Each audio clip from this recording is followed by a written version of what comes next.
Corona जैसे virus को लेकर अमेरिका के निशाने पर आए चीन पर अमेरिका ने एक और आरोप लगाया है, जिसे सुनकर ड्रैगन तिलमिला जाएगा।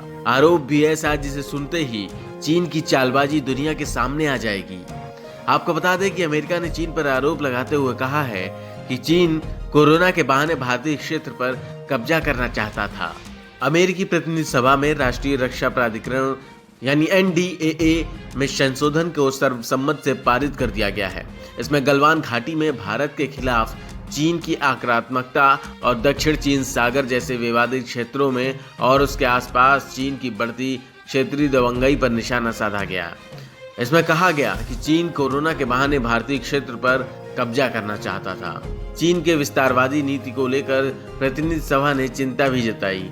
इसमें कहा गया है कि वास्तविक नियंत्रण रेखा यानी LAC, दक्षिण चीन सागर, सेनकाकू द्वीप जैसे विवादित क्षेत्रों में चीन का विस्तार और आक्रामकता गहरी चिंता का विषय है। NDAA संशोधन भारतीय गलवान घाटी में चीनी सैनिकों की खूनी झड़प और दक्षिण चीन सागर में चीन क्षेत्र में बढ़ती दखलंदाजी की मुखरता से आलोचना करता है। द्विपक्षीय संशोधन में भारत चीन सीमा पर गलवान घाटी में भारत के खिलाफ चीन की आक्रामकता पर विरोध जताया गया। इसमें कहा गया है कि चीन ने कोरोना वायरस से ध्यान बटाकर भारत के क्षेत्र पर कब्जा करने की कोशिश के साथ ही दक्षिण चीन सागर में अपना क्षेत्रीय दावा मजबूत करने की कोशिश की है। कानूनी संशोधनों में कहा गया है कि 15 जून तक चीन ने LAC पर 5000 सैनिक तैनात कर दिए थे। आपको बता दें कि भारत और चीन की सेनाएं 5 मई से पूर्वी लद्दाख में वास्तविक नियंत्रण रेखा के कई क्षेत्रों में गतिरोध में फंसी हैं। पिछले महीने गलवान घाटी में हुई हिंसक झड़प से हालात बिगड़ गए थे, जिसमें भारतीय सेना के 20 जवान शहीद हो गए थे।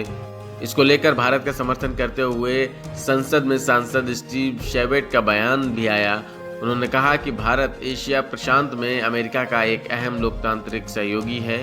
उन्होंने कहा कि मैं भारत का समर्थन करता हूं, साथ ही उन क्षेत्रीय सहयोगियों के साथ भी खड़ा हूं जो चीन की आक्रामकता का सामना कर रहे हैं। आपको बता दें कि इससे पहले राष्ट्रपति डोनाल्ड ट्रंप भी कोरोना वायरस को लेकर चीन पर लगातार हमले बोल चुके हैं। विदेश मंत्री माइक पॉम्पियो भी चीन की विस्तारवादी नीति को लेकर उसकी आलोचना कर चुके हैं। So I've spoken with Foreign Minister Jaishankar a number of times about this. The Chinese took incredibly aggressive action. The Indians have done their best to respond to that. I put this in the context of General Secretary Xi Jinping and his behavior throughout the region and indeed throughout the world.